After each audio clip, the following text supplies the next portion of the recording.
Assalamualaikum warahmatullahi wabarakatuh. Selamat malam teman-teman. Jumpa lagi dengan saya Duya Santoso dalam live sharing menulis. Seperti biasa teman-teman, sebelum kita mulai live ya, kalau teman-teman ada ditanyakan, teman-teman langsung ditanyakan ya hal-hal apapun terkait dengan dunia tulis menulis. Tapi ya kalau memang belum ada ya nggak apa-apa sih teman-teman. Nanti kalau teman-teman pada saat saya sudah live, teman-teman ada yang baru teringat akan ditanyakan, walaupun tidak terkait dengan materi live ya teman-teman bisa langsung ditanyakan ya. Jadi nggak usah sungkan, nggak perlu nunggu saya berhenti selesai, teman-teman langsung tanya, nanti saya akan langsung jawab. Dan kemudian setelah jawaban saya itu teman-teman bisa ini ya sudah oke, sudah puas ya, saya baru akan lanjutkan ke pembahasan selanjutnya gitu teman. Nah, untuk malam ini ya kita melanjutkan dengan pembahasan kita sebelumnya teman-teman ya. Waktu terakhir kan kita membahas mengenai bagaimana kita membuat sebuah riset digital ya. Jadi ini satu pertanyaan juga ketika saya minggu lalu melontarkan ide kepada teman-teman ya melalui live yang minggu lalu itu mengenai bahwa kita sebagai seorang profesional, kita sebagai seorang praktisi di suatu perusahaan di bidang apapun ya, di marketing, di finance, di human resource, di manufacturing, di sales ataupun yang lain juga. Kemudian juga ataupun juga kita di profesi tertentu seperti dokter, lawyer, notaris, ataupun juga profesi-profesi lainnya, profesi teknis, itu dengan segala kemampuan sudah kita punya, dengan segala pengalaman sudah kita punya, dengan segala keahlian sudah kita punya, kita bisa ya teman-teman menjadi seorang penulis ya, bisa dengan seorang menulis apa yang sudah kita ketahui, apa yang sudah kita miliki, apa yang sudah kita kuasai, itu bisa menjadi bahan tulisannya. Jadi semua itu pasti bisa menulis teman-temannya. Karena apa? Yaitu tadi setiap orang kan pasti punya kemampuan masing-masing kan. Jadi bahkan teman-teman mungkin yang UMKM sekalipun ya, perintis usaha UMKM walaupun belum terlalu besar tapi sudah cukup besar lah ya daripada saat teman-teman dirikan, itu teman-teman juga bisa nulis ya. Artinya pengalaman teman-teman membangun UMKM itu seperti apa gitu. Jadi dan itu kan diharapkan bisa memotivasi juga orang-orang lain ya, yang pembaca-pembaca untuk juga melakukan yang sama gitu. Jadi itu ya teman-teman, itu yang saya lontarkan di minggu lalu ya, termasuk bagaimana caranya, kemudian kemudian bagaimana teknik-teknik menulis ya, sampai akhirnya pilihan kita jatuh kepada pilihan menulis sebuah buku non fiksi yang bergenrekan ilmiah populer ya, dimana dengan ilmiah populer kita bisa menulis sesuatu yang sifatnya ilmiah sebetulnya tapi dengan bahasa yang populer ya. Jadi kita tidak perlu harus terikat dengan kaidah-kaidah ilmiah yang terlalu ketat ya. Jadi kita tidak perlu menulis seperti menulis skripsi misalnya, atau apalagi menulis tesis dan disertasi, tapi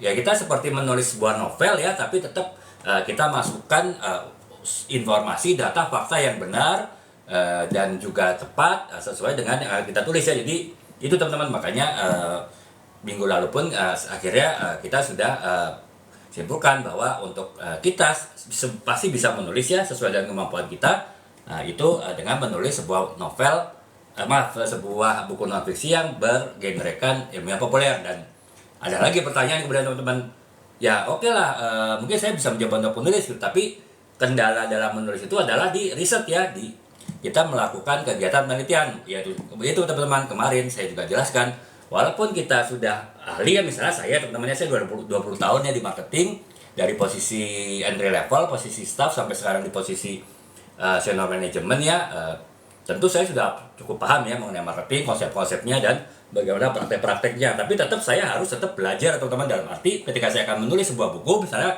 buku ini lah ya, branding mistake, saran branding, ataupun buku-buku trade marketing gitu kan, ataupun bahkan buku leadership seperti Bosco Otoriter, dan itu saya tetap harus belajar teman-teman ya. Karena apa? Kita tidak bisa bilang bahwa memang saya menguasai bidang marketing di suatu industri ya, katakanlah saya sekarang di industri produk konsumen gitu, tapi kan mungkin penerapan konsep-konsep marketing di industri misalnya di industri yang lain gitu ya, seperti misalnya di produk bahan bangunan misalnya, itu bisa jadi berbeda gitu. Apalagi kalau misalnya kita bicara industri layanan ya, misalnya perbankan, marketing di perbankan, ataupun marketing di sebuah ini ya perusahaan transportasi, pasti kan ada perbedaan. Nah, makanya tetap harus belajar. Nah itulah makanya ada pertanyaan ya teman-teman, kemarin ya saya mungkin bisa menulis, tapi untuk melakukan risetnya tuh saya nggak punya waktu, karena kan saya juga sibuk ya sebagai, misalnya teman-teman sebagai karyawan ataupun sebagai UMKM misalnya, atau bahkan mungkin sebagai mahasiswa gitu, tapi tetap ingin menulis. Nah kemarin ya kita bahas 2 hari lalu, yaitu kita membahas kita melakukan riset ya minggu lalu dan 2 hari lalu ya, itu live 2 kali kita bahas mengenai bagaimana kita melakukan riset digital ya, dengan kita mengkolaborasikan antara Mbah Google, googling dengan ChatGPT. Nah kolaborasi dua itu akan memudahkan kita dalam mencari data, mengumpulkan data, dan kemudian menerapkannya dalam tulisan kita. Nah, itu udah kita bahas ya teman-teman. Nah sekarang ada lagi pertanyaan teman-teman ya, biasa ya teman-teman ya, pertanyaan kan pasti saling kait-mengait ya. Nah ketika sudah kelar masalah riset digital, sudah nggak ada alasan lagi untuk tidak melakukan menulis karena kendala melakukan riset untuk penelitian. Nah ada lagi pertanyaan dari teman-teman, yaitu oke lah, saya udah bisa udah kumpulkan datanya melalui riset, saya udah tahu topik yang akan saya tulis. Nah tapi saya ada kendala nih ketika saya akan membuat kerangka penulisannya ya teman-teman, karena kan saya juga jelaskan ya teman-teman bahwa kita membuat kerangka penulisan itu sangat penting ya, itu akan membantu kita dalam menuliskan gitu. Jadi ya kerangka penulisan itu kurang lebih teman-teman harus tentukan. Misalnya teman-teman mau menulis buku 7 bab ya dengan topik tertentu. Nah bab 1 itu isinya apa, kemudian bab 2 isinya apa, bab 3 isinya apa, kemudian sampai bab 4 isinya apa, teman-teman harus tentukan kan. Kemudian di bab 1 itu kan pasti ada sub-sub babnya kan. Nah bab 1 itu tentang apa, misalnya tentang pengantar atau tentang definisi. Nah kemudian ada sub-sub babnya lagi lah, misalnya teman-teman, misalnya ini ya teman-teman ya, buku Bos Otoriter itu misalnya, ini kan bab pertama ada definisi, tapi kan definisinya yang pertama adalah definisi leadership ya, karena ini kan sebetulnya buku leadership. Kemudian yang berikutnya adalah subbab yang kedua, definisi mengenai tipe-tipe gaya-gaya kepemimpinan gitu kan. Nah kemudian yang ketiganya baru definisi, subbab yang ketiga definisi mengenai gaya kepemimpinan otoriter dan otoritarian gitu. Dan yang keempat baru kita fokus kepada definisi dan juga penjelasan mengenai gaya kepemimpinan yang otoriter. Jadi itu kan teman-teman, jadi teman-teman harus buat itu semua ya, kerangka penulisan itu ya memang membutuhkan waktu ya dan membutuhkan pemikiran gitu. Tapi kan kemarin saya juga jelaskan bahwa itu juga bisa dibantu oleh ChatGPT ya teman-teman. Kita bisa meminta ChatGPT misalnya, ChatGPT tolong dong ini saya dibuatkan kerangka tulisan berjudul Bos Otoriter, ini adalah masuk ke dalam genre buku leadership, kemudian juga dengan gaya ilmiah populer, bahasanya populer, dan target pasarnya adalah kepada karyawan yang levelnya masih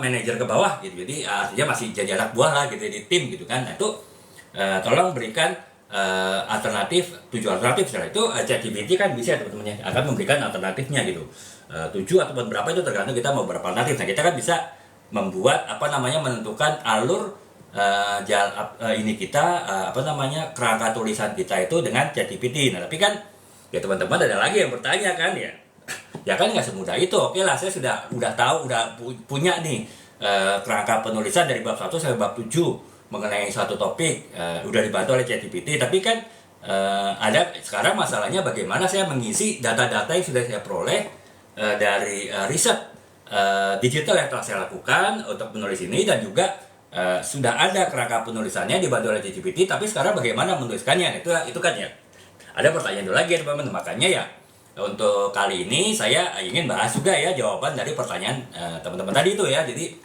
kita akan membahas mengenai bagaimana kita membuat kerangka penulisan dan juga bagaimana mengimplementasikannya dalam penulisan gitu, sehingga akan memudahkan kita dalam membuat penulisan ilmiah populer mengenai topik ataupun bidang yang kita kuasai teman-teman. Jadi itu ya, makanya untuk kali ini teman-teman, malam ini kita akan membahas tema membuat kerangka penulisan pada non-fiksi ilmiah populer untuk penulis pemula ya seperti saya bilang tadi kan, tujuan seminggu ini kita akan membahas mengenai bagaimana kita sebagai seorang karyawan, seorang profesional, seorang praktisi di bidang tertentu yang pasti udah punya kemampuan, punya pengalaman, itu kita bisa menulis buku ya. Dan saya selalu mengatakan bahwa semua kita tuh bisa menulis buku gitu, sehingga kita dengan bidang apapun, dengan profesi apapun pasti bisa menulis buku tanpa kita harus bekerja terlalu keras. Karena apa ya? Karena kita kan sudah punya ilmunya teman-teman ya. Yang kita lakukan selama ini, kita sudah punya pengalaman yang kita lakukan selama ini gitu, sebagai praktisi, sebagai profesional, ataupun bahkan sebagai UMKM gitu. Nah, itu bisa kita tuangkan dalam bentuk tulisan gitu. Gitu. Kemudian selanjutnya adalah itu teman-temannya sekarang itu berarti yang sekarang yang kita akan bahas pertama kali bagaimana kita mengorganisasikan tulisan dengan kita membuat struktur penulisannya. Nah itu kita ini ya pertama kita akan bahas yang pertama adalah mengenai aspek-aspek apa saja yang perlu kita perhatikan ketika kita akan membuat sebuah kerangka penulisan ya, terutama penulisan yang ininya genrenya ini ya ilmiah populer teman-teman ya. Saya bilang tadi contohnya saya 20 tahun di bidang marketing, dan itu saya pasti udah punya pengalaman, udah punya pengetahuannya, udah punya keahlian di situ. Nah itu pasti banyak yang bisa saya tulis ya teman-teman ya. Buktinya ketika saya 3-4 tahun yang lalu memutuskan untuk mulai menulis buku mengenai marketing dan bisnis, sesuatu yang saya kuasain bertahun-tahun ya, 20 tahun itu alhamdulillah saya udah bisa tulis sekitar 8-9 buku ya teman-teman ya. Ya mungkin ya teman-teman dan ada yang bertanya juga gitu ya. Ya Bapak kan udah pengalaman 20 tahun gitu. Saya kalau baru pengalaman 4-5 tahun masa bisa nulis? Pasti bisa itu teman-teman. Lagi-lagi itu tergantung target pasar kita gitu ya teman-teman. Jadi artinya saya kan udah pengalaman 20 tahun. Saya menulis buku marketing gitu ya. Tapi saya sudah tetapkan target pasar saya itu tidak selalu tinggi. Artinya target pasar saya adalah orang-orang yang baru belum terlalu lama di bidang marketing ya. Jadi paling lama 5 tahun lah ya di bidang marketing dengan posisi paling tinggi manajer junior gitu. Yang otomatis kan secara pengetahuan, secara keahlian, secara knowledge itu belum tanda petik belum setinggi saya teman-teman yang sudah 4 kali lipat mereka gitu pengalamannya. Dia saya fokuskan saja menulis ke bidang ke target pasar tersebut, termasuk juga kepada mahasiswa ya, mahasiswa ekonomi dan bisnis yang mahasiswa itu belum tahu bagaimana praktek kegiatan marketing di suatu perusahaan, tapi mereka sudah paham konsep-konsepnya ya, yang mereka dapatkan di bangku kuliah. Nah, itu jadi target pasar saya 2 itu. Nah itu akhirnya ya karena saya bisa menetapkan target pasar tanda petik di bawah kemampuan saya, sehingga kan saya pasti bisa nulis ya teman-teman. Dan apa yang saya tulis itu pasti sesuatu yang mereka banyak yang belum mereka pahamin tuh, dan mereka sangat membutuhkan itu. Nah teman-teman yang 5 tahun katakanlah, mungkin teman 5 tahun teman-teman di posisi ya katakanlah inilah ya di posisi manajer junior misalnya 5 tahun ya, teman-teman bisa menulis mengenai bidang teman-teman. Misalnya teman-teman di bidang HRD ya, di human resource gitu, dari 5 tahun mungkin posisi teman-teman tuh manajer junior lah ya, manajer apalah, manajer benefit ataupun manajer organization development misalnya, kan itu teman-teman bisa nulis juga kan. Targetnya apa ya teman-teman ya, mungkin kalau untuk memudahkan teman-teman targetnya adalah mahasiswa psikologi gitu, psikologi industri yang belum pernah bekerja ya, baru mulai akan bekerja, tapi mereka ingin tahu bagaimana praktek psikologi industri itu di dunia kerja gitu. Dan sehingga ketika mereka nanti sudah mulai masuk lapangan kerja, mereka udah ada bayangannya bagaimana praktek penerapan ARD di suatu perusahaan ya, dengan membaca buku yang teman-teman tulis kan. Berarti kan bisa teman-teman. Jadi walaupun teman-teman baru pengalaman 5 tahun kerja di bidang HRD, teman-teman tetap bisa nulis gitu. Jadi sebetulnya itu tadi teman-teman nggak harus punya pengalaman tinggi sekali untuk bisa menulis buku. Yang penting teman-teman bisa sesuaikan ya, apa yang teman-teman tulis itu sesuai dengan kemampuan teman-teman, sesuai dengan keahlian yang teman-teman punya. Dan yang teman-teman tulis itu pun juga dibutuhkan oleh orang-orang tersebut ya. Ya saya bilang tadi, teman-teman yang baru 5 tahun di ARD menulis untuk mahasiswa psikologi gitu ya, yang baru mau masuk dunia kerja. Nah, itu kan pasti pasarnya ada ya, pasti pembacanya ada gitu. Jadi itu ya teman-teman. Sebelum saya mulai lebih dalam lagi ya, itu saya tegaskan bahwa tanda petik nggak ada alasan ya teman-teman nggak bisa nulis gitu, ataupun nggak tahu apa yang ditulis, karena sepanjang teman-teman sudah punya pengalaman, sudah punya keahlian tertentu, sudah punya skill yang teman-teman peroleh dari pekerjaan ataupun tugas-tugas selama ini, itu pasti ada yang bisa tulis ya. Lagi-lagi yang penting teman-teman bisa tentukan target pembacanya yang tepat, sehingga tidak menyusahkan teman-teman dalam menulis, karena itu masih dalam bidang yang teman-teman kuasai dan pengalaman yang teman-teman kuasai, tapi juga berguna bagi pembaca. Jadi itu ya teman-teman kurang lebih ya lagi-lagi saya seminggu ini ya selalu mendorong teman-teman untuk selalu menulis ya, yang terutama teman-teman yang sudah bekerja ya berapa tahun di suatu bidang tertentu, itu pasti ada yang bisa ditulis gitu. Jadi itu. Nah sekarang kita masuk ya ke dalam aspek-aspek apa saja sih yang perlu kita perhatikan ketika kita ingin membuat kerangka penulisannya di dalam membuat sebuah tulisan yang bertopikkan non fiksi ilmiah populer ya. Jadi itu tantangan ya bagi teman-teman yang ingin menulis gitu. Nah, yang pertama dia teman-teman definisikan tujuan buku ya, yaitu saya jelaskan di awal ya. Itu basic sekali ketika kita ingin menulis buku ya, kita harus melakukan persiapan ya, dan kita harus tentukan dulu gitu tujuan teman-teman nulis buku itu apa sih gitu. Secara umum ada 3 ya teman-teman, dalam menulis buku gitu. Tujuannya yang pertama adalah sebagai panduan praktis. Jadi artinya dengan membaca tulisan teman-teman tersebut diharapkan ya si pembaca itu bisa mengetahui apa yang teman-teman kerjakan selama ini, dan mereka bisa nanti terapkan ketika mereka juga berada di posisi seperti teman-teman ya.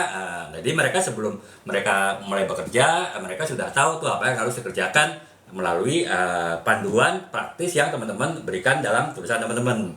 Yang kedua adalah menggali teori yang baru ya. Kalau ini mungkin agak rumit ya teman-teman. Jadi saya untuk teman-teman yang belum belum pernah menulis buku ataupun baru beberapa menulis buku, saya nggak sarankan ya. Jadi ini mungkin lebih kepada seorang akademisi atau mungkin praktisi yang sudah sangat senior ya, misalnya seorang direktur marketing. Dan dia mungkin juga pengajar ya, dia juga mengajar jadi dosen tamu di sebuah universitas. Jadi kan dia punya basic praktisi dan juga punya basic keilmuan gitu, sehingga mungkin dia paham mengenai konsep-konsep, teori-teori, dan dia bisa menulis mengenai teori-teori yang baru ya teman-teman di marketing gitu. Jadi misalnya Philip Kotler ya, teman-teman tahu kan marketing 5.0, marketing 4.0 yang ditulis oleh Philip Kotler, seorang profesor marketing dari Amerika, berkolaborasi dengan Hermawan Kertajaya ya, ahli pemasaran Indonesia, dan stafnya si Hermawan Kertajaya, saya agak lupa siapa namanya. Nah, itu kan mereka sudah punya keahlian yang tinggi ya, sehingga mereka bisa menulis sifatnya ilmuwan, sifat-sifatnya konsep baru.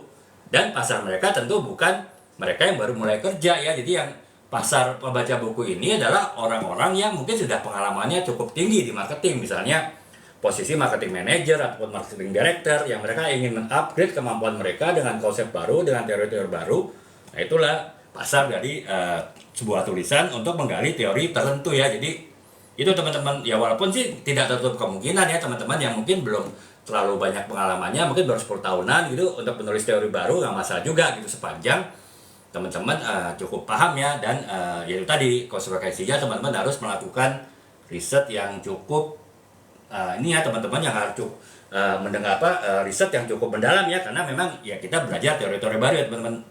Seperti contohnya nih teman-temannya, ketika saya nulis buku Trade Marketing, Trade and Super Marketing, untuk pembahas ini kan memang pembahasan konsep dan praktis ya teman-teman. Ini lebih ke pendekatan praktis sih sebetulnya, lebih kepada tujuan panduan praktis gitu. Tapi saya memasukkan juga sebuah konsep trade marketing ya, yang relatif masih baru, yang saya peroleh ketika saya dikirim oleh perusahaan untuk mengikuti training ya di suatu lembaga training trade marketing gitu. Jadi di situ ya kemudian itu kebetulan si trainernya itu memang pakar trade marketing di Indonesia, dan dia membuat satu konsep tertentu mengenai trade marketing. Itu saya masukkan di buku saya ya. Tentu ya saya memasukkan juga ya nama beliau ya sebagai narasumber gitu. Nah, itu memang ada unsur teorinya juga, tapi memang tidak terlalu dalam ya, karena memang itu tadi pasar saya adalah mereka yang baru mulai kerja di trade marketing, ataupun juga mereka yang mungkin sudah levelnya manajerial tapi baru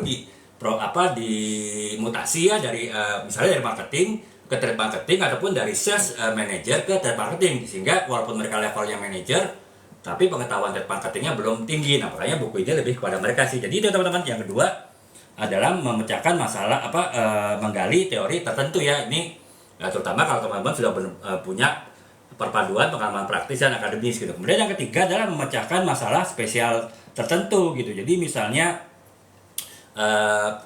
contohnya adalah misalnya praktisi keuangan ya teman-teman mungkin praktisi finance, praktisi keuangan, ada posisi finance ya di suatu perusahaan, kemudian menulis buku strategi efektif dalam mengelola risiko investasi gitu kan. Jadi kan ya teman-teman yang terutama di finance ya, di bidang finance mungkin level assistant manager atau manager kan pasti sudah sering ya berkaitan dengan risiko investasi perusahaan ya, pasti oleh bos-bosnya sering diminta untuk berhitung risiko investasi. Nah, itu kan bisa dijadikan sebuah bahan tulisan ya, dan itu adalah sebuah solusi praktis gitu, masalah apa namanya, memecahkan masalah tertentu ya, yang itu nanti bisa juga ditulis dan bisa membantu ya teman-teman yang lain yang mungkin level-level finance staff ataupun finance supervisor yang ingin tahu sih bagaimana mengelola risiko investasi di suatu perusahaan, dan mereka ya mungkin selama ini kan kalau di kampus hanya teori-teori aja kan, prakteknya nggak tahu. Nah, dengan membaca buku teman-teman dia juga jadi tahu tuh bagaimana solusi praktisnya memecahkan masalah untuk apa namanya, menganalisa resiko investasi itu secara praktis ya. Jadi itu teman-teman itu yang ketiga. Jadi itu ya teman-teman, aspek pertama ya teman-teman harus definisikan ya tujuan teman-teman untuk menulis. Bisa itu panduan praktis, bisa itu memperdalam ataupun menggali teori tertentu, ataupun juga yang ketiga adalah memecahkan masalah spesifik ya. Jadi teman-teman tergantung mau pilih yang mana. Kalau saya terus terang teman-teman ya, buku-buku yang saya tulis, buku marketing ya teman-teman bisa lihat di etalase ya, itu memang saya lebih kepada pendekatan panduan praktis ya, karena memang saya sudah menetapkan tujuan bahwa ketika saya akan menulis buku marketing dan bisnis, tujuan saya adalah untuk tanda petik ya membantu lah ya teman-teman yang mungkin belum terlalu banyak pengalamannya di bidang marketing ataupun trade marketing, tapi mereka ya ketika di kuliah mereka sudah cukup tahu lah konsep-konsep teori-teori marketing. Nah, sekarang bagaimana cara mempraktekannya sehingga ketika mereka sudah di dunia kerja, mereka sudah nggak gampang lagi ya, nggak kagok lagi ya, karena dengan membaca buku-buku saya mereka sudah paham tuh bagaimana praktek marketing di suatu perusahaan, dan ketika mereka nanti benar-benar harus terjun untuk mempraktekannya, mereka sudah ada gambaran sebelumnya ya, nggak benar-benar blank ya, benar-benar hanya mengandalkan atasan ataupun mengandalkan teman-teman senior di kantor untuk mengajari, dan ya pengalaman teman-teman ya, mereka sibuk juga kan, atasan teman-teman pasti sibuk, kolega teman-teman pasti sibuk kan, teman-teman orang baru gitu kan, pasti mereka akan mengajari, tapi mengajari tanda petik ya secukupnya aja gitu, dan karena mereka juga sibuk kan. Nah, itu kan berarti kan teman-teman juga harus belajar sendiri. Nah, salah satunya dengan membaca buku-buku kan. Nah, makanya tujuan saya menulis buku marketing dan bisnis adalah untuk membantu ya teman-teman junior-junior saya yang dalam posisi tersebut ya, karena saya juga dulu mengalami ya teman-teman, harus banyak belajar sendiri, kemudian ajaran dari atasan, dari senior-senior itu juga terbatas ya, karena mereka saya maklum ya mereka sibuk sekali ya, akhirnya saya harus belajar sendiri. Waktu itu belum ada buku-buku yang sifatnya panduan praktis ya untuk marketing pemula gitu. Nah, makanya itulah tujuan saya sekarang ini 3-4 tahun ini menulis buku mengenai marketing dan bisnis gitu. Jadi kurang lebih itu ya teman-teman. Oh ya Kak Luffy, jadi topik malam ini kita bagaimana kita membuat kerangka penulisan pada non-fiksi ilmiah populer Kak ya. Jadi untuk penulis pemula kan, ini kan kalau Kak Luffy sempat ikut ya mungkin 1 atau 2 beberapa live saya dalam seminggu ini, kita memang fokus kepada untuk bagaimana kita kan pasti teman-teman tuh banyak yang sudah bekerja, teman-temannya sudah ya berapa tahun lah ya di suatu perusahaan, di suatu bidang tertentu, sudah punya keahlian tertentu, sudah punya pengalaman tertentu, mungkin waktu kuliah dulu juga sudah belajar konsep-konsep tertentu. Nah, itu kan sebetulnya bisa teman-teman menulis buku ya, sehingga itu bisa membantu junior-junior teman-teman ya yang bisa terbantu dengan tulisan teman-teman. Nah, makanya ya sekarang kita, kalau kemarin kita membahas bagaimana kita melakukan riset digital sehingga sangat membantu teman-teman yang sedang sibuk bekerja tapi masih bisa menulis. Dan sekarang saya akan bahas mengenai bagaimana membuat kerangka tulisan ya teman-teman ya, karena kan Kak Luffy kan saya udah jelaskan bahwa kerangka penulisan itu adalah hal sangat penting dalam kita menulis. Jadi kerangka penulisan, kalau Kak Luffy mungkin agak lupa ya, saya itu misalnya kita ada menulis 7 bab, misalnya buku ini trade marketing 7 bab. Nah, saya tentukan kan bab 1 itu tentang apa, misalnya bab 1 tentang definisi, bab 2 tentang apa, bab 2 tentang bagaimana program-program di trade marketing, bab 3 tentang apa, misalnya tentang struktur organisasi gitu kan. Nah, itu bab 1 sampai bab 7 saya harus tentukan itu isinya apa gitu. Kemudian setiap bab itu ada subbab ya, misalnya definisi. Nah, pertama mungkin definisi trade marketing, yang itu subbab pertama, subbab kedua definisi software marketing, kemudian yang ketiga adalah definisi kolaborasi trade marketing dan software marketing itu kan. Nah, itu namanya struktur tulisan ya teman ya, ya struktur tulisan, struktur karangan, dan kita harus buat itu gitu sebelum kita nulis, sehingga itu menjadi semacam peta ya, semacam panduan bagi kita menulis, sehingga ketika kita menulis itu mudah. Nah, itulah makanya untuk malam ini kita fokus kepada bagaimana kita membuat kerangka tulisan ya teman-teman ya. Ya seperti saya bilang tadi, walaupun untuk membuat kerangka tulisannya itu pada live 2 hari lalu saya jelaskan itu bisa dibantu oleh ChatGPT ya, teman-teman bisa menanyakan ChatGPT. Misalnya itu tadi, ChatGPT tolong dong buatin 7 alternatif kerangka tulisan dengan judul misalnya Trade and Software Marketing, ada 7 bab dan membahas mengenai definisi dan juga bagaimana praktek trade marketing dan software marketing di dunia perusahaan gitu, di dunia nyata. Nah, itu tetap ChatGPT kan akan bikin ya bab 1 apa, bab 2 apa, bab 3 apa, itu sangat mudah teman-teman. Sekarang udah teman-teman bisa dibantu lah, nggak harus ya. Saya dulu kan saya belum pernah ya menulis dengan bantuan ChatGPT, baru sekarang buku yang saya tulis ini yang sudah dalam proses itu saya collect tanda petik ya dengan ChatGPT. Nah, teman-teman sekarang bisa coba gitu untuk membuat kerangka penulisannya dengan ChatGPT. Tapi kan itu just kerangka ya teman-temannya. Teman-teman nggak bisa sepenuhnya menyerahkan semua ke ChatGPT gitu. Teman-teman tetap harus punya pemahaman, pengetahuan mengenai bagaimana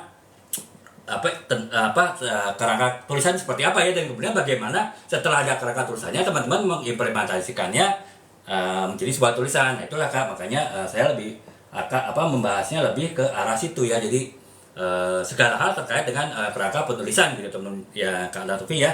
Oke, kita lanjutkan lagi. Nah, sekarang yang pertama tadi yaitu teman-teman ya, aspek yang penting dari kita membuat sebuah kerangka tulisan adalah definisikan tujuan kita menulis apa, itu yang pertama. Kemudian yang kedua adalah segmentasi pembaca ya. Jadi teman-teman juga harus tentukan target pembaca ya. Seperti saya bilang tadi, teman-teman bisa dibantu oleh ChatGPT ya ketika akan membuat sebuah kerangka tulisan. Tapi teman-teman harus tentukan, harus berikan juga informasi kepada ChatGPT target pasarnya siapa gitu. Jadi misalnya ini ya teman-teman, buku ini ya trade marketing dan software marketing ya. Saya ChatGPT tolong buatkan sebuah 7 alternatif kerangka tulisan dengan judul Trade and Software Marketing, dan tulisan ini membahas mengenai konsep-konsep trade marketing dan juga mengenai praktek trade marketing seperti apa.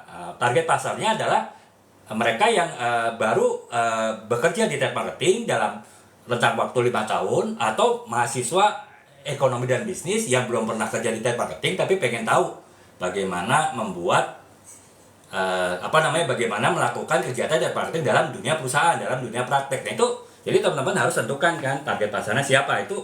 Jadi supaya si ChatGPT itu bisa membuat alternatif kerangka penulisan itu yang benar sesuai dengan target pasar ya. Misalnya karena beda, misalnya teman-teman menulis buku trade marketing untuk trade marketing memula dengan buku trade marketing untuk trade marketing yang sudah expert ya, sudah ahli, level manager, level GM misalnya, atau level direktur, pasti beda kan, isinya beda dan otomatis kerangka tulisannya beda. Jadi yang kedua ya teman-teman harus tentukan ya segmentasi pembacanya itu siapa, target pembacanya itu siapa gitu ya ketika teman-teman ingin membuat sebuah kerangka tulisan ya untuk buku teman-teman gitu. Nah, kemudian yang ketiga adalah struktur berpolanya ya. Jadi dalam sebuah buku non-fiksi kan pasti ada struktur ya teman-teman. Strukturnya itu yang pertama adalah pengantar umumnya, kemudian yang kedua pengembangan argumen gitu seperti apa, kemudian yang ketiga itu kesimpulan gitu. Jadi kurang lebih itu ya teman-teman. Jadi misalnya kalau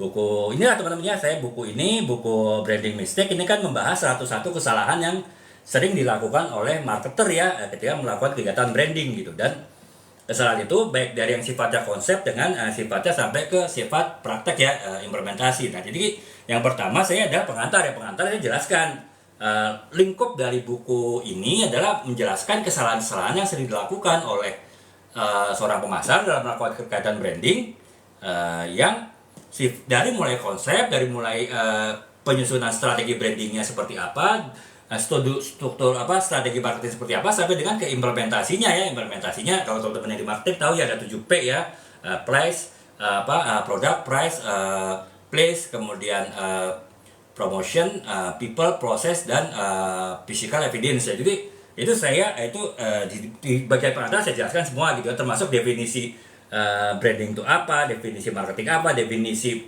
branding mistake itu apa, itu saya jelaskan di pengantar. Kemudian di pengembangan argumennya saya kasih argumen teman-teman. Jadi dari dari konsep brandingnya, kemudian dari konsep marketingnya, dari implementasi konsep marketingnya itu saya jelaskan tuh kesalahannya apa aja ya.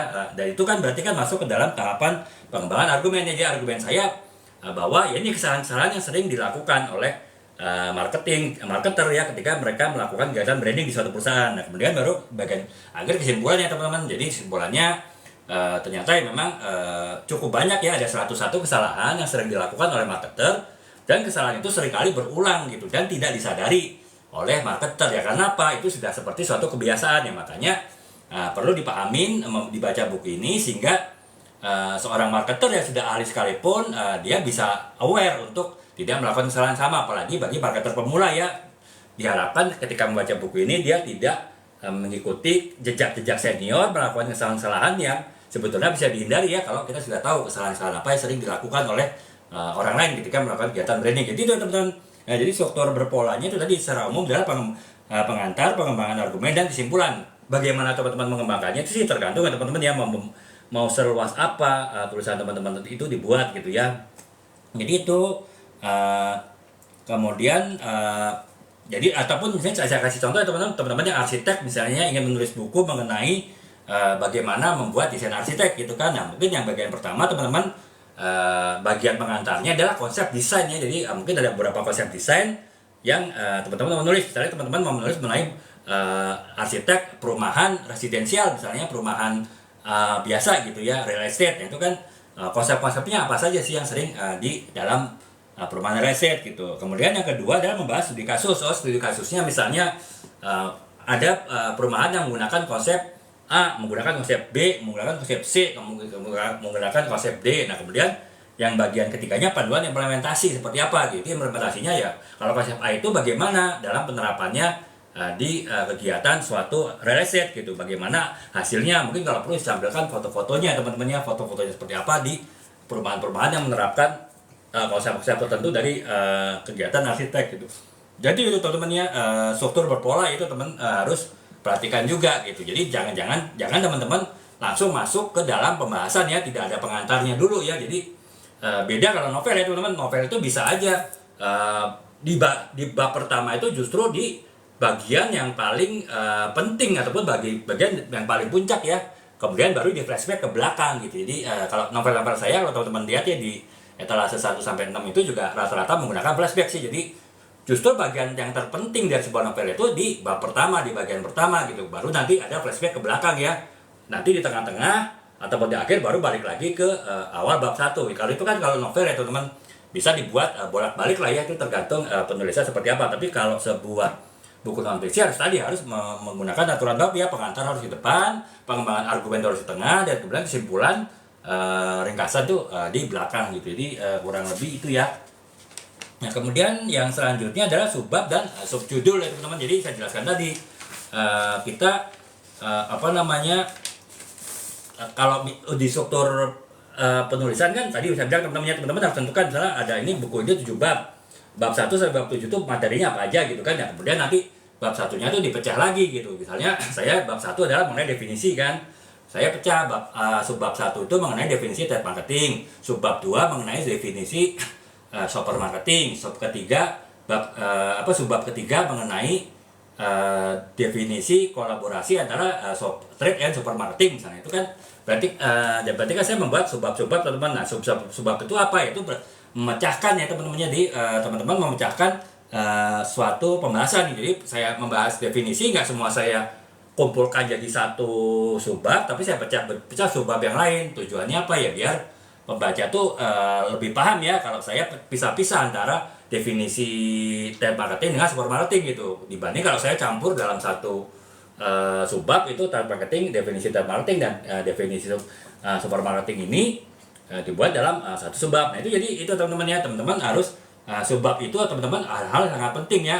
Tujuannya apa? Agar teman-teman lebih mudah untuk penulis, tidak bingung sendiri kalau dicampur, dan pembaca juga lebih mudah ya memahami pembahasan teman-teman karena dibuat subbab ya, bab itu dipisah-pisah menjadi beberapa subbab gitu. Jadi itu ya teman-teman, termasuk juga misalnya subjudul ya teman-teman. Dengan subjudul buku ini Trade and Shopper Marketing, subjudulnya adalah sebuah perspektif gitu. Jadi kenapa saya tulis sebuah perspektif? Nah itu kan trade marketing itu ilmu yang masih baru ya teman-teman. Jadi masih banyak masih banyak perspektif sudut pandang berbeda-beda yang belum baku ya. Beda dengan kalau marketing ya, kalau marketing itu kan sudah ada sudut pandang yang baku ya. Kalau teman-teman yang marketing pasti tahu dari itu buku dari Philip Kotler yang itu pasti semua fakultas ekonomi seluruh dunia itu semester awal pasti belajarnya buku itu kan berarti kan patokan baku ya. Nah kalau di marketing kan belum ada tuh, makanya agar tidak membingungkan pembaca, saya buat subjudulnya sebuah perspektif. Tadinya ini sudut pandang yang saya pahami ya sebagai praktisi trade marketing, itu saya menggunakan sudut pandang ini. Bisa jadi nanti ada penulis lain yang menggunakan sudut pandang yang lain. Nah, tapi setidaknya sudut pandang yang saya pakai ini adalah yang saya pahami, sudut pandang yang paling banyak dipakai oleh para trade marketer yang di Indonesia ya. Saya kurang paham di luar negeri apakah sudut pandang yang saya pergunakan ini sudut pandang yang sering dipakai, tapi setidaknya di Indonesia itu sering dipakai. Makanya ya karena target pasar saya adalah untuk pasar Indonesia kan, pembaca trade marketer Indonesia ya, makanya ya saya pergunakan sudut pandang ini. Jadi teman-teman ya, yang keempat, subbab dan subjudul itu juga penting ya untuk kita melakukan pembagian topik sehingga itu lebih memudahkan pembaca untuk memahami tulisan kita, dan bagi kita penulis memudahkan kita untuk menulisnya juga gitu. Nah kemudian yang kelima adalah teman-teman harus melakukan flow yang logis dan kronologis ya teman-teman. Ya itu tadi lagi-lagi beda dengan novel. Novel itu bisa maju mundur, bisa flashback, bisa flash forward.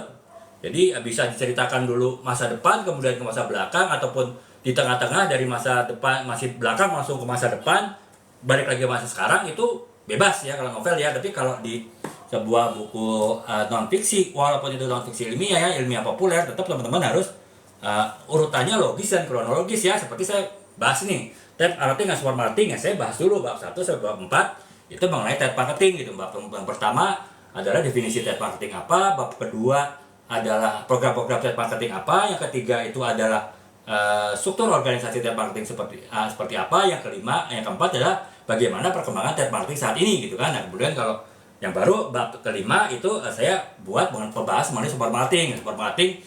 Bab yang kelima itu yang mengenai tipe-tipe shopper itu seperti apa. Kemudian yang kedua adalah bab yang keenam itu bagaimana si shopper tadi, si pembelajar tadi itu melakukan journey ya, perjalanan dari mulai dia paham mengenai suatu produk sampai kemudian melakukan pembelian. Kemudian kemudian bab terakhir adalah perkembangan teknologi yang dipergunakan oleh support marketing. Jadi itu urut ya teman-teman, saya buatnya tuh runtut ya. Karena apa ya, itu ya patokan dari sebuah buku non fiksi walaupun ilmiah populer itu harus urutannya logis dan kronologis ya. Jadi nggak bisa seenak-enak kita sendiri ya, ketika kita bolak-balik urutannya nggak teratur gitu, nggak runtut ya. Jadi itu ya teman-teman harus pahami gitu.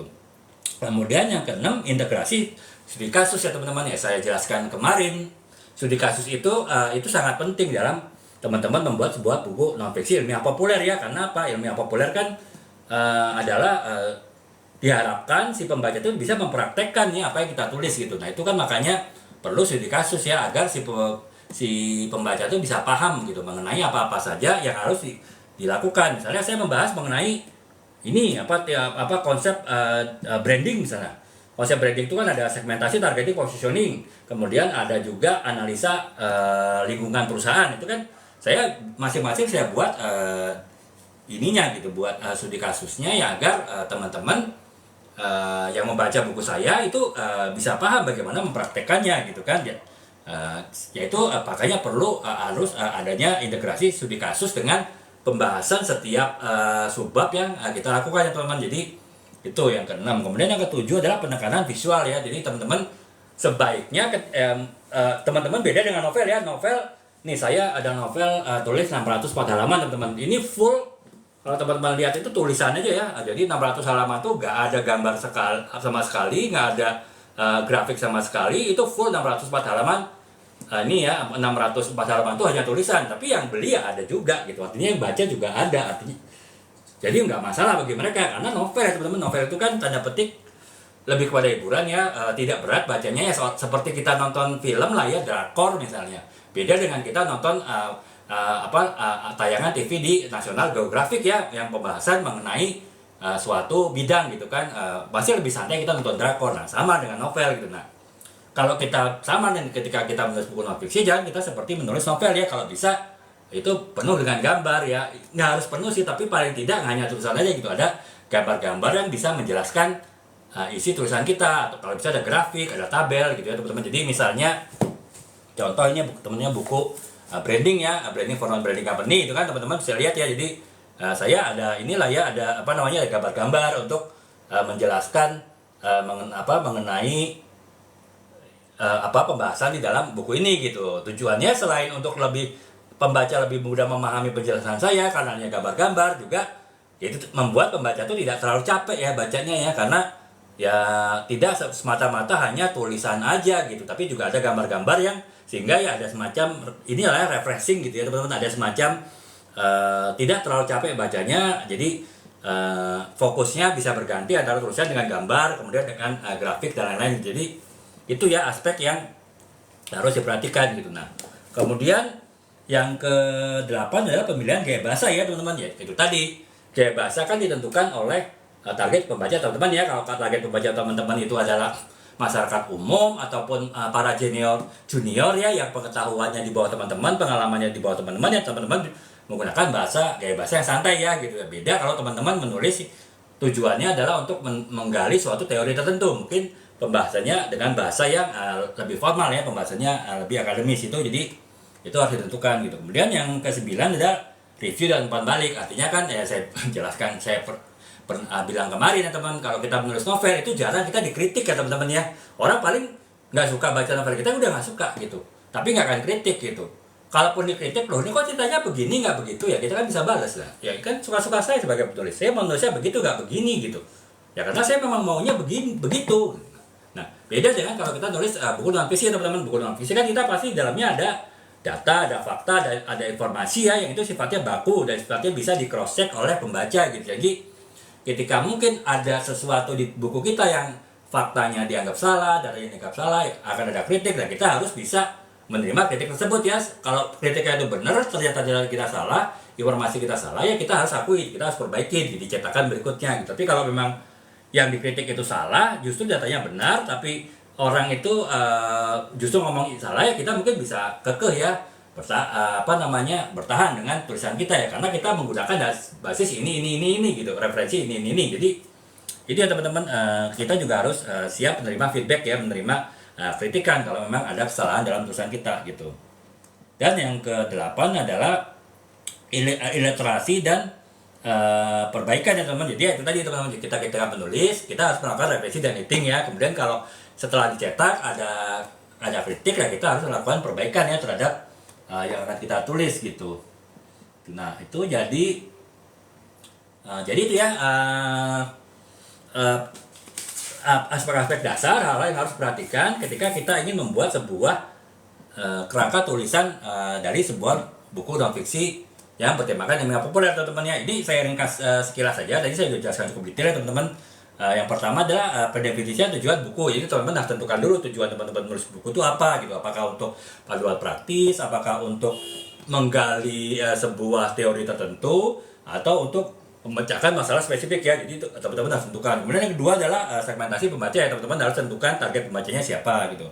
Kemudian yang ketiga, teman-teman harus menggunakan struktur berpola yang sifatnya baku ya. Jadi yang umumnya adalah pertama pengantar, yang kedua adalah pengembangan argumen, yang ketiga adalah kesimpulan. Jadi urutan itu teman-teman harus patuhi ya dalam sebuah buku non fiksi yang bergenderkan ilmiah populer. Kemudian yang keempat adalah penggunaan subbab dan subjudul ya, untuk memecah topik ya, sehingga itu memudahkan kita dalam menulis sebagai penulis dan memudahkan pembaca dalam membaca tulisan kita dan untuk memahaminya gitu. Kemudian yang kelima, alurnya itu harus logis dan kronologis ya. Jadi kalau kita menulis sebuah buku non fiksi ilmiah populer, kita harus urut ya, jangan dibolak-balik gitu ya. Nggak ada istilah flashback ataupun flash forward ya dalam sebuah buku non fiksi ya. Beda dengan kita buat novel yang memang ada metode flashback dan juga metode flash forward gitu. Kemudian yang keenam adalah integrasi studi kasus ya. Artinya kita harus menggunakan studi kasus ya untuk menjelaskan tulisan kita dan membuat tulisan kita juga menjadi lebih mudah dipahami ya, dan lebih ringan gitu. Jadi terkesan seperti storytelling ya, kita menceritakan studi kasus itu seperti kita membuat storytelling ya, sehingga ya buku kita tidak terkesan formal, tidak terkesan kaku, dan mungkin lebih terkesan menyenangkan untuk dibaca gitu ya. Kemudian yang ketujuh adalah penekanan visual. Jadi kita harus menambahkan unsur visual ya dalam sebuah buku non-fiksi kita gitu, baik itu berupa gambar, ilustrasi, tabel, diagram, grafik, apapun yang bisa membantu pembaca untuk memahami tulisan kita. Selain itu juga menjadi tanda petik refreshing ya bagi pembaca, nggak hanya baca tulisan saja, tulisan-tulisan yang berat, tapi juga melihat gambar-gambar, grafik, dan lain-lain gitu. Kemudian yang kedelapan, pemilihan gaya bahasa ya. Gaya bahasa teman-teman harus tentukan sesuai dengan target pembaca teman-teman semua gitu. Yang kesembilan adalah review dan umpan balik, artinya teman-teman harus mau menerima kritik dan melakukan perubahan jika memang kritik tersebut benar. Yang keenam adalah iliterasi dan perbaikan ya. Jadi teman-teman selalu membaca berulang tulisan teman-teman sambil melakukan revisi dan editing sehingga tulisan teman-teman itu benar-benar sempurna ya.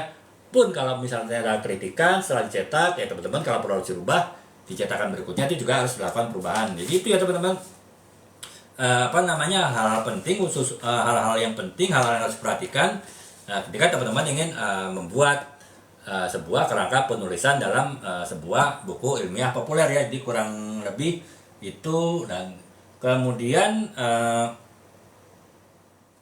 yang selanjutnya adalah aspek ya teman-teman. Jadi aspek-aspek apa saja, unsur-unsur apa saja yang teman-teman harus perhatikan gitu ya ketika teman-teman membuat sebuah membuat sebuah kerangka tulisan di non-fiksi ilmiah populer ya. Jadi tadi kan saya teman-teman sudah jelaskan ya. Jadi kurang lebih aspek tadi sama lah ya dengan langkah-langkah yang harus dilakukan. Jadi saya anggap tadi antara langkah-langkah dan aspek itu adalah sama. Jadi tidak saya jelaskan berlanjut ya karena isinya kurang lebih sama. Nah sekarang yang kita bahas adalah metodologi dan jenis ya teman-teman. Jadi ada beberapa metodologi ya dalam kita membuat suatu kerangka penulisan dari sebuah buku non-fiksi ilmiah populer ya teman-teman. Nah yang pertama itu adalah metode kronologis ya. Saya bilang tadi basic ataupun sifat dari sebuah buku non-fiksi genre ilmiah populer itu adalah menggunakan metode kronologis. Jadi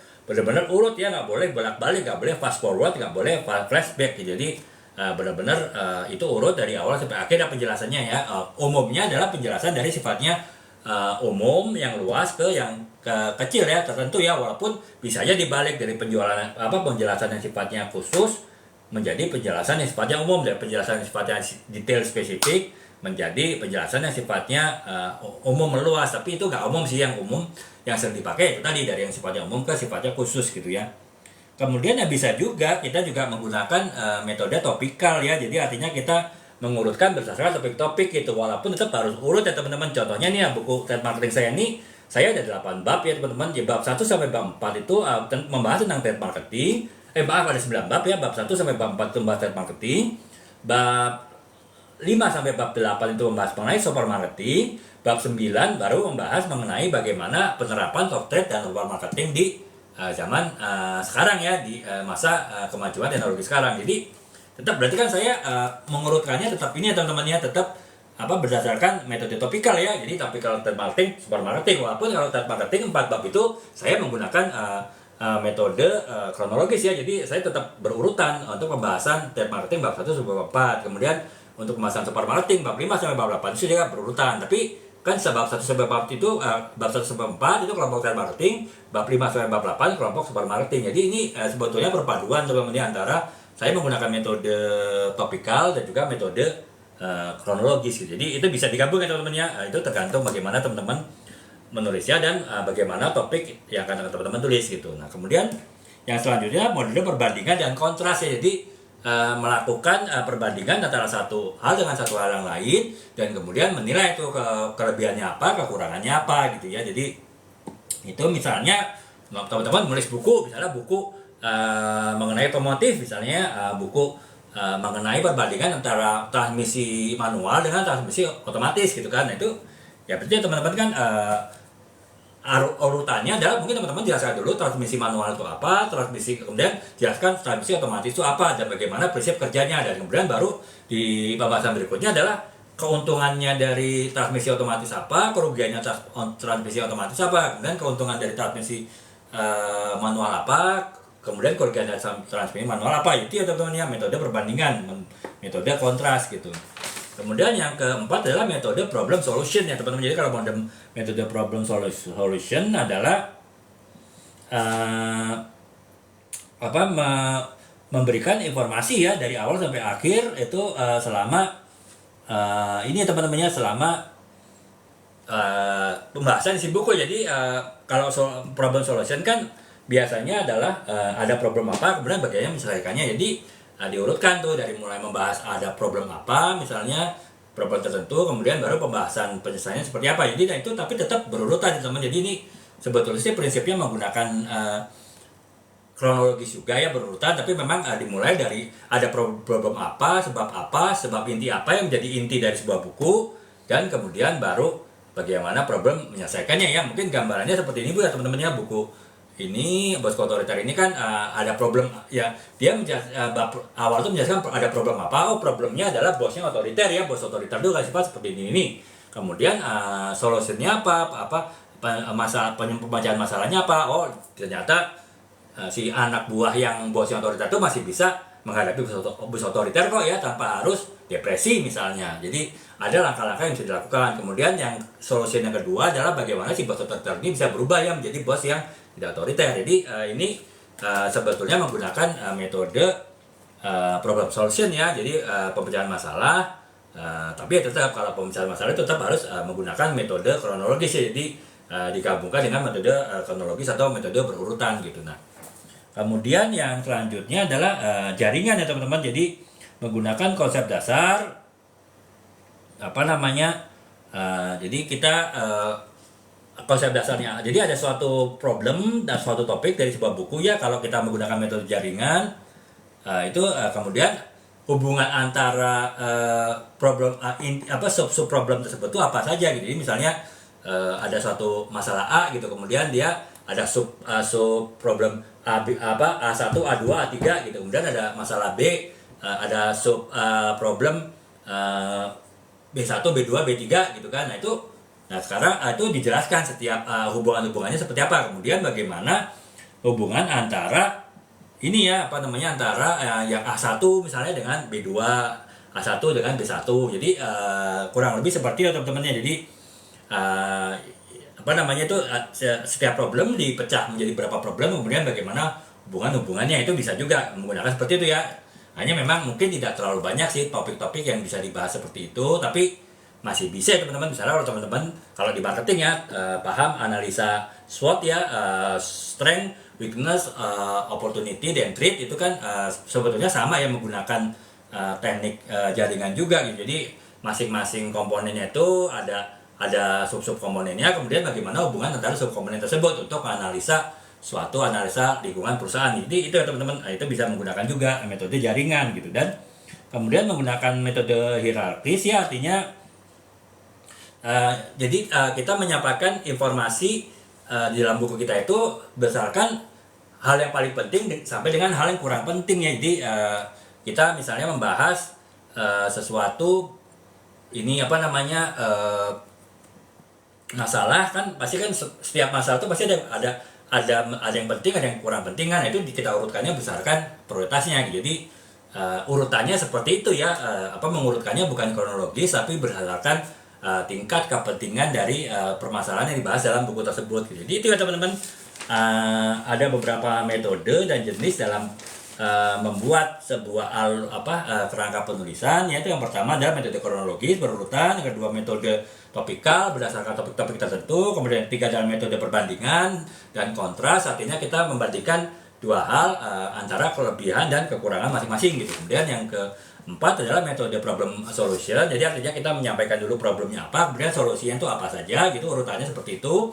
Kemudian metode hierarkis, artinya kita menyampaikan suatu problem dari problem yang paling berat sampai problem yang paling ringan. Itu kita diurutkan seperti itu. Nanti bagaimana pemecahan problemnya juga dibahasnya sesuai urutannya dari problem yang paling berat dengan problem yang paling ringan gitu. Jadi kurang lebih itu teman-temannya, mudah-mudahan teman-teman ada gambaran sih kurang lebih ya. Nah kemudian yang kelima ada metode jaringan gitu. Jadi artinya setiap problem itu pasti punya sub problem kan, dan kemudian setiap problem punya sub problem, kemudian nanti dihubungkan antara sub problem yang satu dengan sub problem yang lain gitu. Jadi ya lagi-lagi teman-teman kalau walaupun bingung metode jaringan ini ya nggak apa-apa sih, karena memang metode ini jarang dipakai ya. Paling kalau teman-teman yang marketing, saya berikan gambaran bahwa metode jaringan itu bisa dipergunakan ketika kita menulis pembahasan mengenai analisa SWOT ya, analisa strength, weakness, opportunity, dan threat, yang itu bisa kita pergunakan metode jaringan tadi. Jadi kurang lebih itu ya teman-teman,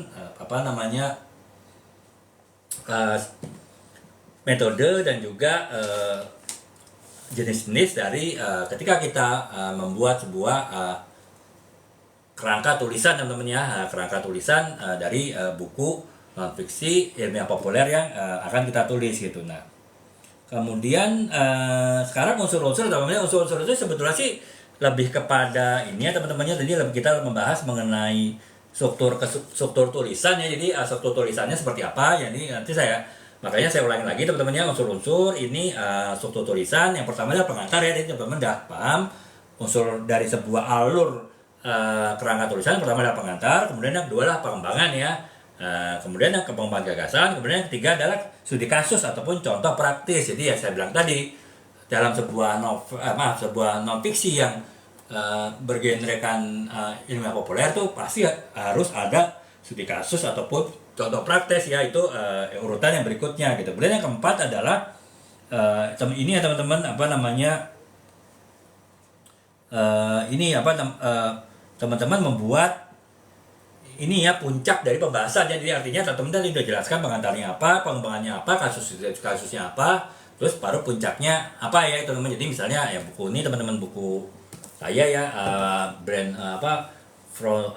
for Budding Company, itu mungkin pengembangan pertama adalah pengantar ya, definisi marketing dan branding misalnya. Kemudian yang kedua adalah pengembangan ya, saya membahas konsep-konsep branding dan juga konsep-konsep marketing gitu. Dan kemudian studi kasusnya ya, saya jelaskan studi kasusnya. Kemudian baru puncaknya apa? Nah, puncaknya di sini saya jelaskan bagaimana memperoleh persetujuan dari manajemen puncak ya mengenai marketing planning, perencanaan marketing sudah kita buat berdasarkan pembahasan awal sampai ke tengah buku ini. Nah, barulah pembahasan puncaknya bagaimana agar marketing planning itu bisa disetujui oleh manajemen puncak ya, oleh owner dan juga oleh dewan direksi gitu. Nah, itu puncaknya. Kemudian barulah di bagian akhir kesimpulannya ya bahwa sepanjang dibuat berdasarkan konsep-konsep yang saya berikan di buku ini, marketing planningnya, dan sudah disetujui oleh manajemen puncak, itu bisa langsung dijalankan dan seharusnya berhasil ya. Karena apa? Karena ya itu sudah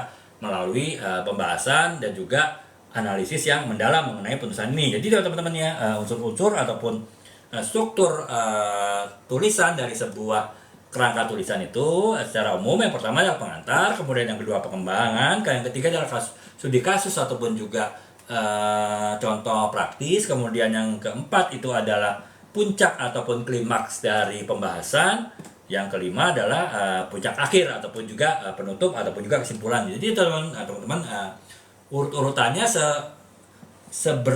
apapun topik yang teman-teman tulis, berapapun bab yang teman-teman tulis, berapapun tebal buku non-fiksi ilmiah populer yang teman-teman tulis, ya pasti menggunakan urutan unsur-unsur, menggunakan struktur tulisan seperti yang saya sebutkan tadi ya teman-teman, kurang lebih seperti itu gitu. Nah, kemudian selanjutnya adalah, jadi yang mudah-mudahan ini memang agak sedikit kompleks ya teman-teman ya, tapi nggak apa-apa sih kan. Ya teman-teman kan sambil belajar menulis ya, artinya kan ya kalau saya bilang, saya selalu bilang bahwa teman-teman nih kalau bisa punya resolusi 2024 untuk menulis buku ya. Kalau tahun lalu ya saya bahas mengenai resolusi 2024 untuk menulis novel. Nah sekarang mungkin teman-teman yang mungkin belum suka ataupun belum merasa bisa menulis novel, tapi teman-teman bisa menulis buku non-fiksi ilmiah populer berdasarkan kemampuan yang teman-teman punya saat ini, berdasarkan kompetensi yang teman-teman punya saat ini, berdasarkan pengalaman profesional yang teman-teman punya saat ini, ya teman-teman bisa juga ya membuat sebuah resolusi 2024 untuk menulis buku ilmiah populer ya. Ya satu lah, nggak perlu harus banyak ya, satu buku aja itu cukup gitu. Jadi ya ini proses belajar ya, dan mungkin teman-teman nanti bisa melihat, nanti saya akan video live ini nanti saya akan buat cuplikannya, nanti saya akan masukkan upload di akun saya, mudah-mudahan bisa masuk ke FYP teman-teman ya, kalau teman-teman sudah follow akun saya. Jadi teman-teman bisa belajar dari setiap video saya yang masuk, mengenai cara menulis sebuah novel, sebuah non fiksi yang bergenrekan ilmiah populer gitu. Dan nanti full videonya nanti kalau sudah bisa saya upload dari TikTok, nanti juga akan saya upload di YouTube saya juga teman-teman ya, di YouTube channel saya utuh, sehingga teman-teman juga bisa langsung belajar secara utuh ya dari sana ya. Nanti teman-teman kan gampang saja, tinggal masuk ke akun ke profil akun TikTok saya, di situ kan ada logo YouTube ya, logo YouTube saya, tinggal diklik aja gitu. Jadi diklik, teman-teman langsung masuk ke apa namanya, ke akun ini ya, akun YouTube saya. Kalau perlu teman-teman follow akun YouTube saya juga ya, sehingga setiap nanti ada updatean live full of updatean live full video live, teman-teman ada notifikasinya. Jadi teman-teman kalau kebetulan materi live-nya itu teman-teman nggak sempat ikut, tapi menurut teman-teman itu sesuai dengan keperluan teman-teman, menarik bagi teman-teman, dan ada notifikasi dari YouTube karena teman-teman sudah follow akun YouTube saya kan, teman-teman bisa langsung lihat video di YouTube saya. Jadi itu ya teman-teman, kurang lebih seperti itu gitu. Nah itu, kemudian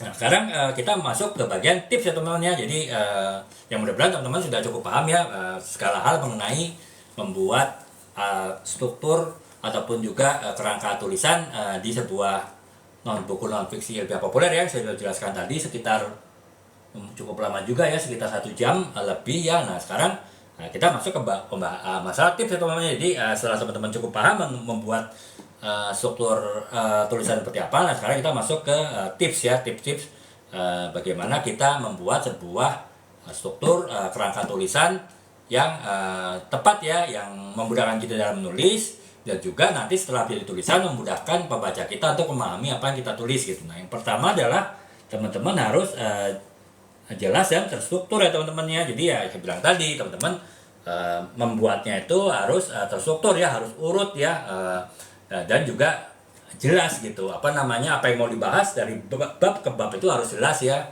Dan ya itu tadi teman-teman, sekarang teman-teman sangat beruntung sekali ya, sudah ada ChatGPT. Nah ChatGPT itu bisa membantu teman-teman membuat kerangka tulisan. Teman-teman tinggal memberi perintah saja kepada ChatGPT teman-teman, tapi harus jelas juga informasinya ya. Misalnya judul buku teman-teman itu apa, kemudian akan dibuat berapa bab, pembahasannya kurang lebih seperti apa, kemudian target pembacanya siapa. Nah itu kalau teman-teman sudah berikan perintah ChatGPT berdasarkan seperti itu, mungkin teman-teman misalnya minta 7 alternatif, nanti ChatGPT akan buat 7 alternatifnya. Teman-teman tinggal pilih mana yang menurut teman-teman paling tepat untuk ditulis. Kalaupun ada yang belum nggak ada yang tepat-tepat banget ya, teman-teman bisa modifikasi ya dari rekomendasi yang diberikan oleh ChatGPT. Nah, yang jelas adalah apakah itu dibuat oleh ChatGPT ataupun teman-teman buat sendiri kerangka tulisannya, teman-teman harus pastikan kerangka tulisan tersebut tuh jelas dan juga terstruktur ya, berurutan gitu, sehingga ya nanti jalan pembahasan, alur pembahasan ide, gagasan, konsep, kemudian juga fakta, informasi, datanya itu juga urut ya, sistematis gitu ya. Karena ya itu tadi salah satu syarat sebuah buku non fiksi kan harus urut ya pembahasannya, jangan lompat-lompat gitu. Nah itu yang pertama. Kemudian yang kedua adalah fleksibilitas gitu ya, artinya ya memang teman-teman sudah menentukan ya satu kerangka tulisan tertentu, bab satunya apa sampai bab 7 gitu. Tapi ketika teman-teman dalam perjalanan menulis ada informasi-informasi baru ya, teman-teman harus fleksibel juga. Mungkin ada bab yang harus ditambah misalnya kan, karena ada informasi baru yang ditambahkan gitu. Akan tetapi mungkin ada kalau teman-teman membuatnya babnya terlalu banyak, misalnya sampai 20 bab gitu, mungkin ada bab yang harus dihapus ya. Karena apa? Teman-teman tidak bisa memperoleh datanya secara benar ya, tidak bisa memperoleh informasinya secara lengkap gitu. Sehingga ya mungkin ada beberapa bab yang harus dihapus. Nah itu teman-teman harus fleksibel ya ketika membuat struktur tulisan seperti itu gitu. Kemudian yang ketiga adalah relevansi dan keterhubungan ya. Jadi artinya antara bab 1 sampai dengan bab terakhir itu harus relevan ya, harus berurutan, harus saling terkait gitu. Jangan bab 1 bahas apa, ntar bab 9 tuh bahas apa yang bertentangan dengan yang dibahas bab 1 ya. Kalau itu kan berarti kan nggak relevan kan, nggak terhubung gitu antara bab 1 dengan bab 9. Makanya kita harus pastikan walaupun dibuat oleh ChatGPT ya untuk struktur tulisannya, tetap kita pastikan itu urutannya itu relevan antara satu bab dengan bab yang lain, dan juga saling terhubung ya. Jadi tidak jangan sampai saling bertentangan gitu. Nah kemudian yang selanjutnya adalah sertakan gaya bahasa yang menarik ya. Itu tadi ya, bisa bilang teman-teman ya, teman-teman harus buat gaya bahasa sesuai dengan target pembaca teman-teman ya. Kalau buku-buku saya ini kan targetnya adalah mereka yang masih entry level di marketing ya, maksimal adalah di level manajer junior gitu, ke bawah gitu. Dan juga mahasiswa-mahasiswa ekonomi ya yang sudah paham mengenai konsep-konsep mengenai marketing branding, tapi belum paham mengenai bagaimana prakteknya di dunia nyata ya, bagaimana prakteknya di perusahaan. Itu tujuan saya kan untuk mereka ya, otomatis ya gaya bahasanya harus disesuaikan dengan mereka ya, yaitu gaya bahasa yang populer gitu, gaya bahasa yang santai, gaya bahasa yang tidak terlalu formal gitu. Yang penting adalah gaya bahasa yang mudah dipahami ya, karena kan mereka itu adalah mereka yang belum terlalu berpengalaman di marketing dan branding ya, sehingga ya saya tidak perlu menggunakan bahasa-bahasa yang rumit ya, bahasa-bahasa yang complicated gitu. Kemudian yang kelima adalah membuat ini ya, review dan juga perubahan ya, artinya teman-teman harus siap menerima kritik, dan kalau misalnya nanti kritiknya itu benar ya teman-teman, kalau perlu harus berubah ya, tuh ada bagian-bagian tulisan teman-teman yang harus direvisi, dirubah gitu di cetakan berikutnya. Itu teman-teman harus siap seperti itu. Dan kemudian yang keenam adalah ya, lagi-lagi studi kasus ya teman-teman, jangan sampai meninggalkan studi kasus ketika menulis sebuah novel, sebuah buku non fiksi yang bergenrekan ilmiah populer ya. Apapun bidang yang teman-teman tulis pasti harus ada studi kasus ya, mau bidang sosial, mau bidang teknik, mau bidang filsafat misalnya, ataupun misalnya bidang yang ini ya, bidang yang ini yang kompleks sekali, misalnya teknik-teknik tertentu gitu kan. Itu tetap harus ada studi kasus ya, sehingga lebih memudahkan target pembaca kita. Karena itu tadi, sebagai ilmiah populer umumnya pembacanya adalah memang mereka yang belum terlalu menguasai materi yang kita bahas di buku ya, sehingga ya perlu adanya studi kasus untuk lebih memudahkan mereka dalam memahami tulisan kita gitu. Jadi itu. Nah, kemudian yang selanjutnya adalah ilustrasi dan grafik ya. Jangan sampai kita membuat sebuah buku non fiksi itu isinya tulisan semua kayak novel ya. Kita harus lengkapi dengan gambar, grafik, ilustrasi, bagan-bagan, diagram yang intinya adalah untuk memudahkan pembaca memahami tulisan kita, dan juga membuat pembaca lebih santai ya. Artinya tidak hanya melihat tulisan, mungkin capek ya membaca sebuah non fiksi walaupun ilmiah populer sekalipun, genrenya tetap kan capek kalau tulisan semua ya. Makanya perlu ada ilustrasi gitu. Kemudian ya itu tadi, teman-teman harus paham ya target pembaca teman-teman itu siapa gitu, sehingga teman-teman bisa sesuaikan kerangka tulisannya itu seperti apa juga gitu. Nah, kemudian yang ke-9 adalah fleksibel ya terhadap umpan balik. Itu tadi, kalau ada misalnya ada kritik, ada feedback ya teman-teman harus fleksibel juga ya. Kalau memang harus dirubah gitu. Jadi teman-teman, tips yang pertama adalah jelas dan terstruktur, yang kedua adalah fleksibilitas, yang ketiga itu adalah relevansi dan keterhubungan, yang keempat itu adalah sertakan gaya bahasa yang menarik dan sesuai dengan target pasar, kemudian target pembaca ya. Kemudian yang kelima adalah melakukan review dan perbaikan jika perlu. Kemudian harus ada studi kasus, kemudian juga harus ada ilustrasi dan gambar, kemudian harus tahu target pembacanya siapa, dan yang terakhir adalah fleksibel terhadap feedback ataupun kritikan yang ada ya teman-teman. Jadi itu teman-teman, ketika membuat sebuah kerangka penulisan, teman-teman harus pastikan hal-hal tersebut tercapai ya, hal tersebut ada dalam kerangka tulisan yang teman-teman buat gitu. Nah, kemudian yang ini yang terakhir teman-teman, kemampuan apa sih yang perlu dimiliki ya. Kalau saya lagi-lagi topik kita seminggu ini memang saya arahkan kepada teman-teman yang saat ini sudah bekerja ya, sudah punya kemampuan tertentu, punya pengalaman tertentu, punya skill tertentu, punya keahlian tertentu. Pasti kan ada yang bisa dibuat di share ya, dibagikan kepada para junior ya, kepada mereka-mereka yang secara kemampuan, secara pengalaman, secara pengetahuan itu di bawah teman-teman.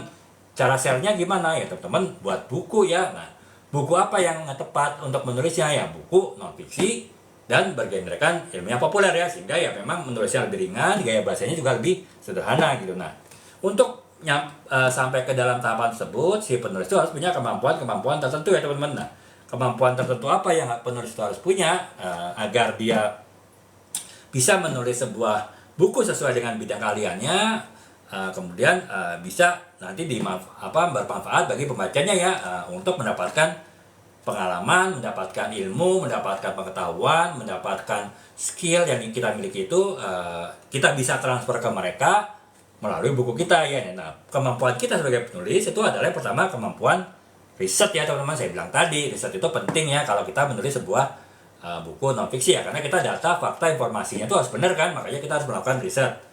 Pada saat live yang lalu saya sudah jelaskan riset.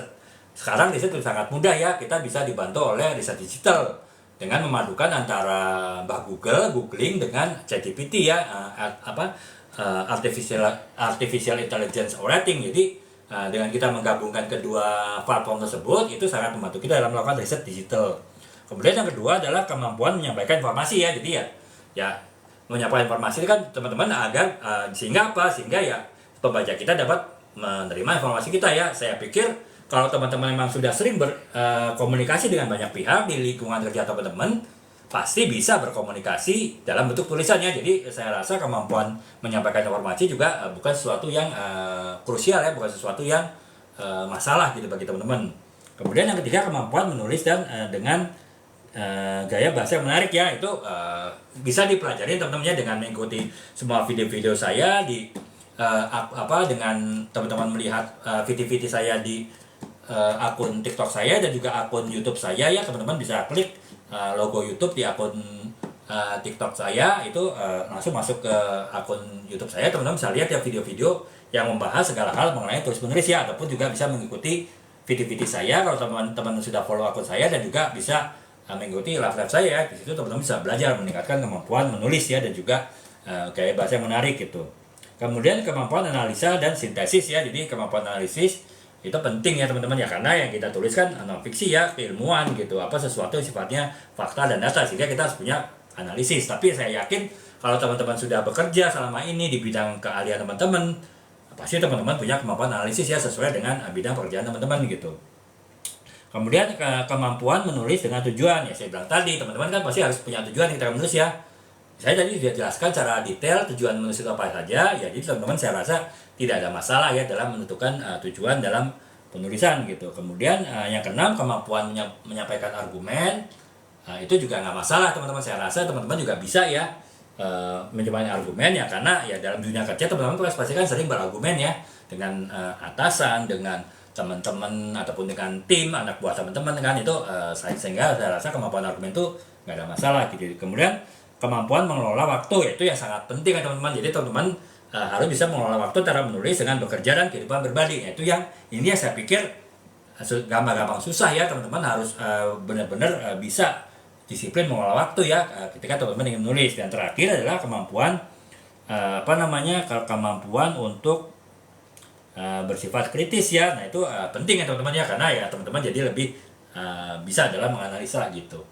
Jadi itu teman-teman kemampuan yang teman-teman harus miliki kalau teman-teman sebagai yang saat ini mungkin punya keahlian tertentu, punya kemampuan tertentu, punya pengalaman kerja tertentu, tapi ingin membagikannya kepada teman-teman yang lain dengan melalui tulisan ya. Kita sebagai penulis kita harus punya kemampuan yang saya bilang tadi. Saya yakin teman-teman pasti punya kemampuan itu, tinggal bagaimana teman-teman tuh bisa mengeluarkan kemampuan tersebut dalam bentuk kemauan untuk menulis ya teman-teman. Yang pertama adalah kemampuan penelitian, kemampuan riset. Yang kedua adalah kemampuan menyampaikan informasi.